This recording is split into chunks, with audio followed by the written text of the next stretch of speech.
يوم 20 من نوفمبر من كل عام. ওমানের জাতীয় দিবসের তারিখ পরিবর্তন হয়েছে। শনিবার নিজের ক্ষমতা গ্রহণের দিনে দেয়া ভাষণে 20 নভেম্বরকে ওমানের জাতীয় দিবস হিসেবে ঘোষণা করেছেন সুলতান হাইথাম বিন তারিক। সুলতান হাইথাম তার বক্তৃতায় বলেন, এখন থেকে প্রতি বছর 20 নভেম্বর ওমানের জাতীয় দিবস হিসেবে পালিত হবে, কারণ এই দিনটি ঐতিহাসিকভাবে ওমানের ইতিহাসের একটি গুরুত্বপূর্ণ মুহূর্ত।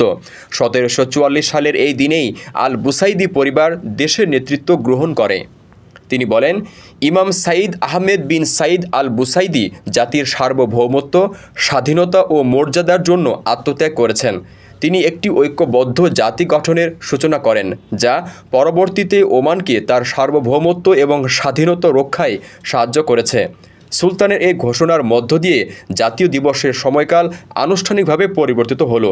من تاريخ عمان الحافل بالأيام المشرقة أن نعلن في هذا المقام بأن يكون يوم 20 من نوفمبر من كل عام يوما وطنيا لسلطنة عمان على يد الإمام المؤسس السيد أحمد بن سعيد البوسعيدي الذي وحد راية الأمة العمانية وقاد نضالها وتضحياتها الجليلة في سبيل السيادة الكاملة على أرض عمان.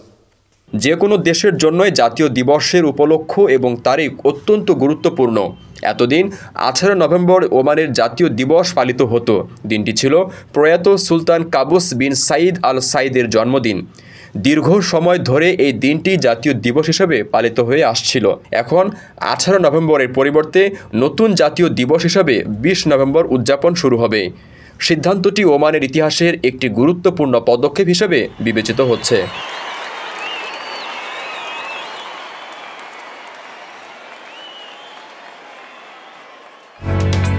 ওমানের সেরা রেট দিচ্ছে বাংলাদেশি প্রতিষ্ঠান গালফ এক্সচেঞ্জ। প্রিয়জনকে টাকা পাঠাতে আজই আসুন আমাদের যে কোনো ব্রাঞ্চে অথবা কল করুন স্ক্রিনে দেয়া নাম্বারে। গালফ এক্সচেঞ্জ, বাংলাদেশিদের প্রিয় এক্সচেঞ্জ।